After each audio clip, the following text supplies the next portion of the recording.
Fatiha.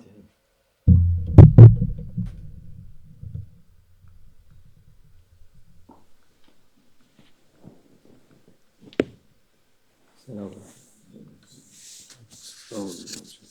Bismillahirrahmanirrahim. Ve salatu ve selamu ala Resulina Muhammedin seyyidil. Meded ya Resul, meded ya Sadat Ashab Resul, meded ya Şahid Destur. Mevla Şamlah Fazla Hasan Şah Muhammed Hakkani meded. Tarikatuna sahbe vel hayru fil cemiyye. Bismillahirrahmanirrahim. Lillahi el-esma'ul husna fad'uhu biha. Sadakallahul azim. Allah Azze ve Celle'nin isimlerini zikreden diyor Peygamber, onu ezberleyen cennete girer. Our beloved Prophet, peace and blessings be upon him, says that whoever recites and memorizes the name of Allah Almighty will enter paradise. Mübarek isimler Allah Azze ve Celle'nin sıfatlarıdır. These blessed names are the attributes of Allah, the mighty and majestic. Bazıları yalnız kendisine mahsustur. Some of these divine names are exclusive to Him, Allah Almighty alone. Bazıları da insanlar da kullanabiliyor. While others can also be used to describe human beings. Bazı isimler ona mahsustur. Ondan başkası onu kullanamaz. Certain names belong only to Him, Allah Almighty, and no one else can use them. Onun için bu isimleri sayan diyor Peygamber cennete girer. Our beloved Prophet, peace and blessings be upon him, says that whoever recites these names, these divine names of Allah Almighty, will enter paradise. Ezberleyebilen ezberlesin, ezberleyemen muhakkak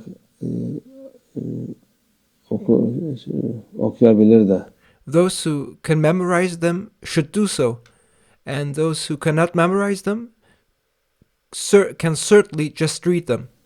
Yani onun için bir Allah'ın kullarına verdiği bir ihsandır. This is a great blessing that Allah Almighty has bestowed upon His servants. Allah Azze ve Celle'nin tabi isimleri hadsiz, sonsuzdur. Of course, the names of Allah Almighty are boundless and infinite. Her peygambere değişik isimler peygamber. Different names were revealed to different prophets. Selam'ın 99 isim verilsi de To our beloved Prophet, peace and blessings be upon him, 99 names were given. İsmi azam en büyük isim. And among them is the Ism al-Azam, the greatest name of all.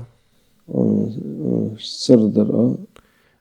That name holds Allah Almighty's divine secret. Onu yapan, o sırra nail olan insan duası müstecap, yani kabul olan.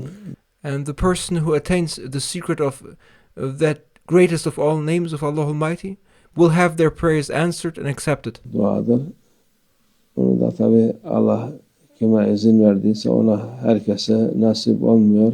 Naturally, this divine name of Allah Almighty, the greatest of all names, is only granted to those whom Allah Almighty permits. It is not bestowed upon everyone. O olan da gizlidir tabi. O da herkes bilmez kimde ismi azam var diye. And those who possess the Ism al-Azam, the greatest of all names of Allah Almighty, remain hidden. Of course, because not everyone knows who holds the greatest name. Onun en büyük isim diyor. Yani azam diye en büyük olan ismi azam o saklıdır. And as the term Azam suggests, the greatest name, it is the greatest of all divine names. It is kept concealed. Onun bereketi, hususiyeti Allah Azze ve Celle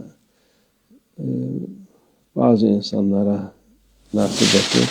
Allah Almighty has granted the blessings and special qualities of the divine names to certain individuals. Onlar da tabi Allah'ın rızasının dışında olmaz. And of course, those individuals never act outside of Allah Almighty's pleasure. Yani o ismi azamı taşıyan insan onun hakkını vermiş olur. The person who carries the greatest of all divine names fulfills its true purpose. Tabi bazen onu kötüye kullanan olmuştur eskiden.